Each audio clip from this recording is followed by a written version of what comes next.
dog's leg, but make enough, and you came out smelling like roses on the other side. He, unfortunately, was not quite there yet.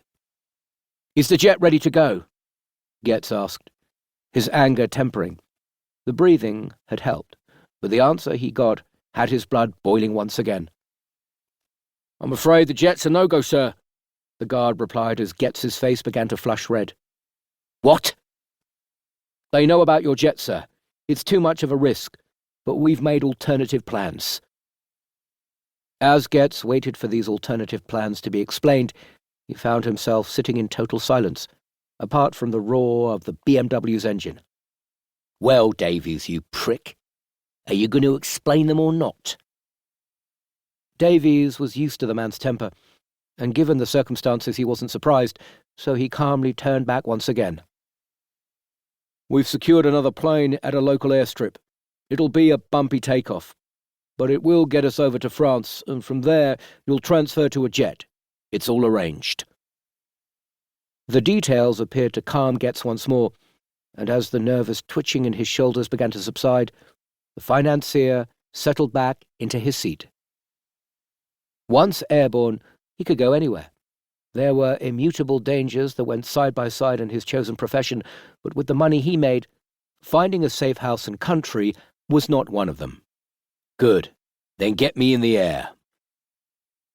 Davies offered a respectful grunt, and he gripped the dashboard hard as the BMW jerked to one side, just missing a teenager riding a green mountain bike who forcefully thrust his middle finger in the air at them as the car sped by. Getz glanced back at the ill-mannered teenager, and his lips curled downwards in disdain. Even though he'd been happy to be based out of Bristol for some years, it had often crossed his mind to make a move to greener pastures.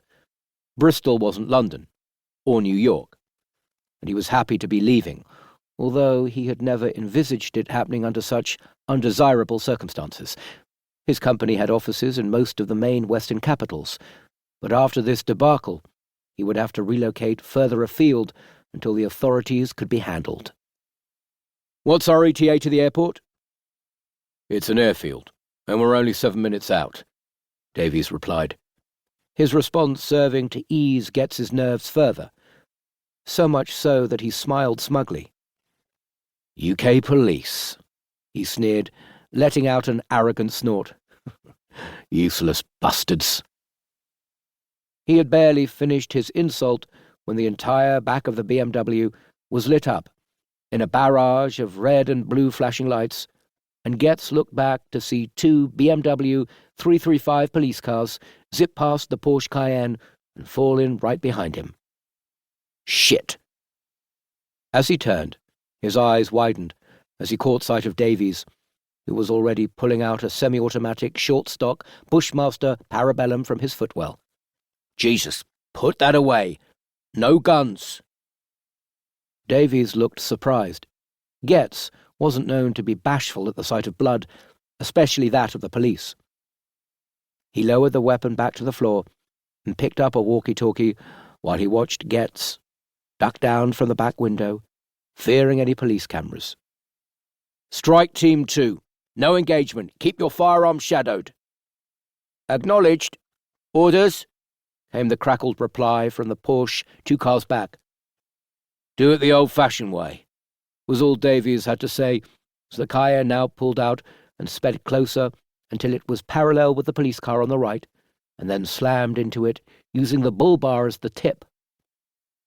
The aim was perfect, the force crumpling the front passenger side door inwards, and in turn sending the car lurching to the left and into the other police car.